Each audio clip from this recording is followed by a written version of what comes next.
এই মুহূর্তে হাতে পাওয়া বাংলা সংবাদে আপনাদের স্বাগতম। জানিয়ে দিব আমাদের হাতে থাকা সংবাদগুলোর শিরোনাম। দেশে জঙ্গিবাদের সবচেয়ে বড় পৃষ্ঠপোষক আওয়ামী লীগ সরকার, বলছে বিএনপির মহাসচিব মির্জা ফখরুল ইসলাম আলমগীর।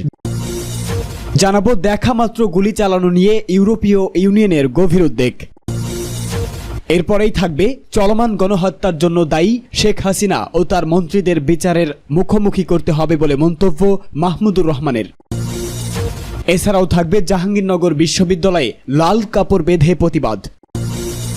সর্বশেষ জানিয়ে দিব গুলিস্তানের 0 পয়েন্টে প্রতিবাদী গানের মিছিলে পুলিশের বাধা। শুনছিলেন সংবাদ শিরোনাম, এবারে বিস্তারিত। তবে তার আগে ভিডিওটিতে একটি লাইক ও কমেন্টস করে এই সংবাদ সম্পর্কে আপনার মূল্যবান মতামত জানিয়ে দিন কোন স্থান থেকে আমাদের সংবাদ শুনছেন ও দেখছেন।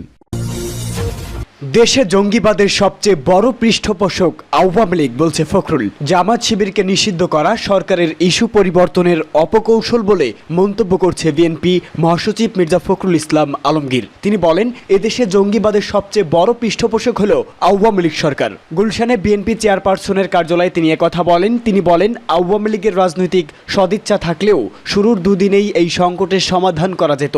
ঘটনার তদন্তে জাতিসংঘের সহায়তা থাকা উচিত। মির্জা ফখরুল বলেন, খাবারের নামে নাটক করছে ডিবি অফিস। নাটক আর তামাশা তৈরি করে গোটা জাতির সঙ্গে মস্করা করা হচ্ছে। ডিবি অফিসের সমন্বয়কারীদের ও অভিভাবকদের চাপ সৃষ্টি করা হচ্ছে বলে মন্তব্য করেন মির্জা ফখরুল ইসলাম আলমগীর। তিনি আরও বলেন, এই মুহূর্তে সন্ধ্যা আইন তুলে সেনাবাহিনীকে ব্যারাকে ফেরানো উচিত বলে মন্তব্য তার। জরুরি অবস্থান জারি না করা সত্ত্বেও সভা সমাবেশ করতে না দেওয়ায় স্বৈরাচারী আচরণ।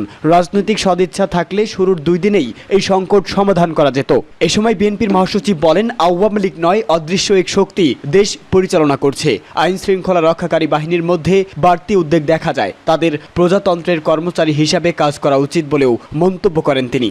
দেখামাত্র গুলি চালানো নিয়ে ইউরোপীয় ইউনিয়নের গভীর উদ্বেগ।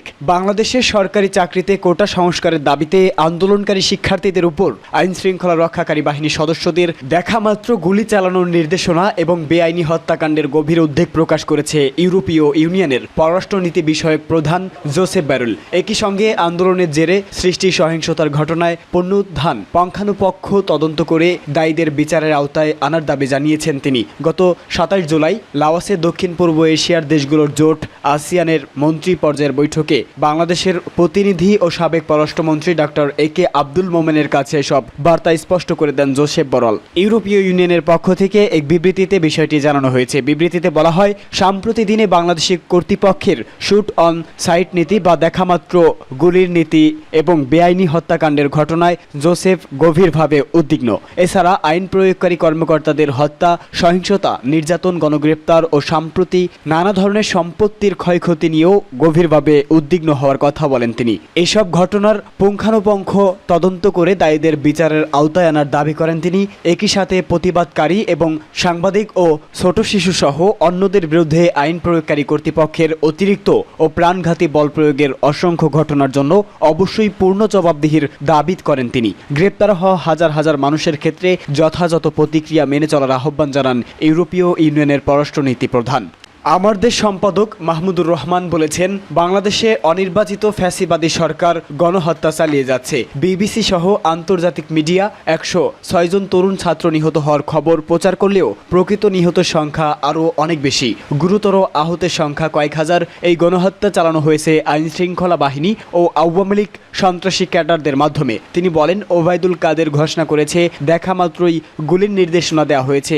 এর মাধ্যমেই প্রমাণ করছে শেখ হাসিনার একক নির্দেশে এই গণহত্যা চালানো হয়েছে। বাংলাদেশে চলমান গণহত্যার প্রতিবাদে তুরস্কের ইস্তাম্বুলে প্রবাসী বাংলাদেশিদের উদ্যোগে বাংলাদেশ কনসুলেটের সামনে আয়োজিত বিক্ষোভে তিনি এসব কথা বলেন। তিনি বলেন, সাধারণ ছাত্রছাত্রীরা চাকরিতে মেধাকে পাশ কাটিয়ে অন্যায্য কোটা পদ্ধতির বিরুদ্ধে প্রতিবাদ বিক্ষোভ করেছিলেন। শান্তিপূর্ণ এই আন্দোলনের বিরুদ্ধে শেখ হাসিনা তার দলীয় সন্ত্রাসী অস্ত্রধারী ক্যাডার ও আইনশৃঙ্খলা বাহিনীকে লেলিয়ে দিয়েছে। অস্ত্রধারী ক্যাডার এই আইনশৃঙ্খলা বাহিনীর খুনের চিত্রগুলো সামাজিক যোগাযোগ মাধ্যমে প্রচার হওয়ার দেশব্যাপী ইন্টারনেট সেবা বন্ধ করে দেওয়া হয়েছিল। মাহমুদুর রহমান বলেন, চলমান আন্দোলন ও বিক্ষোভ দমনে শেখ হাসিনা যে পদ্ধতি গ্রহণ করেছে, অনুরূপ পদ্ধতিতে 2013 সালে 5ই মে শাপলা চত্বরে মাদ্রাসা ছাত্রদের উপর গণহত্যা চালিয়েছিল। তিনি বলেন, শেখ হাসিনা সরকারকে টিকিয়ে রাখছে ভারতের বর্তমান হিন্দুত্ববাদী সরকার প্রধানমন্ত্রী নরেন্দ্র মোদীও গুজরাটে একইভাবে মুসলমান নারী ও শিশুদের উপর গণহত্যা চালিয়েছে। তিনি বলেন, বাংলাদেশে বর্তমান পরিস্থিতিতে ফিলিস্তিনের গাজায় ইসরায়েলি বাহিনীর গণহত্যার সাথে তুলনা করা চলে। পশ্চিমা দেশগুলোর সহযোগিতা ও সমর্থনে গাজায় ইসরায়েলি বাহিনীর ফিলিস্তিনি মুসলিম নারী শিশুদের নির্বিচারে হত্যা করছে। একইভাবে শেখ হাসিনাও দেশে তরুণ ছাত্রছাত্রীদের উপর গণহত্যায় মেতে উঠেছে। তিনি বলেন, পশ্চিমা দেশগুলো মুখের গণতন্ত্র এবং মানবাধিকারের কথা বললেও মুসলিম দেশগুলো নিয়ে তারা ডাবল স্ট্যান্ড অবস্থান নিয়েছে। মিশরে গণতান্ত্রিকভাবে নির্বাচিত ডক্টর মুশফির সরকারকে উৎখাত করে ফ্যাসিবাদী স্বৈরাচার সরকার বসিয়েছে। আমার দেশ সম্পাদক বলেন, বাংলাদেশ চট্টগ্রাম, ঢাকা, রাজশাহী, সিলেট, কুমিল্লা সহ প্রধান শহরগুলোতে বিক্ষোভে অংশ নেওয়া স্কুল, কলেজ ও বিশ্ববিদ্যালয়ের কিশোর তরুণ ছাত্রছাত্রীদের উপর পুলিশ, র্যাব, বিজেপি, সেনাবাহিনী ও ছাত্রলীগের সন্ত্রাসীদের হামলা চালাতে দেখা গেছে। এমনকি এসব সন্ত্রাসীরা হাসপাতালে প্রবেশ করে আহত ছাত্রদের উপরও হামলা চালিয়েছে।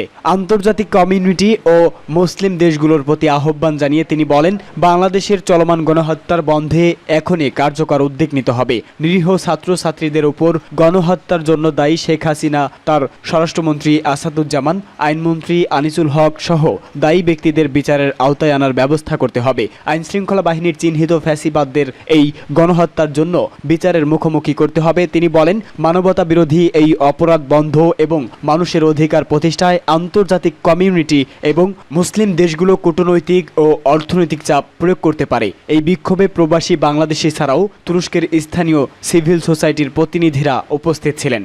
জাহাঙ্গীরনগর বিশ্ববিদ্যালয়ে লাল কাপড় বেঁধে প্রতিবাদ।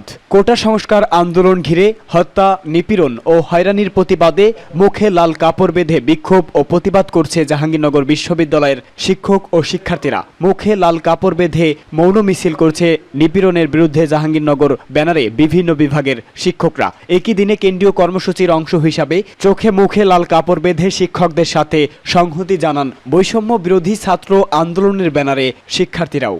বিক্ষোভ কর্মসূচিতে এ সময় শিক্ষার্থীরা বলেন, শিক্ষার্থীদের যৌক্তিক দাবি নিয়ে রাস্তায় নামার পর প্রথমে তাদের প্রতিরোধ করতে রাষ্ট্রের বাহিনী নামানো হয়। সরকার দলীয় কর্মীরাও সাধারণ শিক্ষার্থীদের উপর হামলা চালিয়ে শিক্ষার্থীদের হতাহত এবং নিহত করে।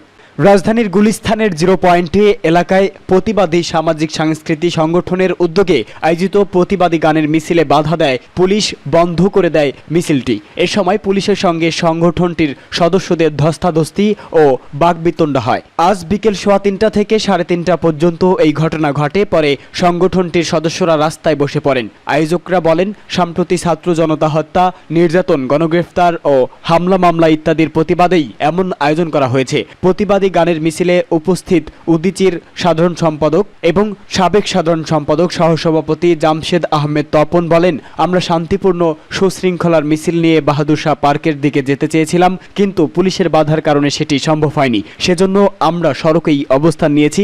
সন্ধ্যা 6টা পর্যন্ত আমাদের কর্মসূচি পালন করা হয়েছে। প্রত্যক্ষদর্শীরা জানান, প্রতিবাদী গানের মিছিল নূর হোসেন চত্বর, 0 পয়েন্ট থেকে বাহাদুর শাহ পার্ক অভিমুখে রওনা দিলেও গুলিস্তান খদ্দর বাজার শপিং কমপ্লেক্সের সামনেই আটকে দেয় পুলিশ। পুলিশের বাধার পর সামনে যেতে না পেরে সড়কেই বসে পড়েন মিছিলকারীরা। সেখানেই গান ও কবিতা আবৃত্তি করতে দেখা যায় তাদের।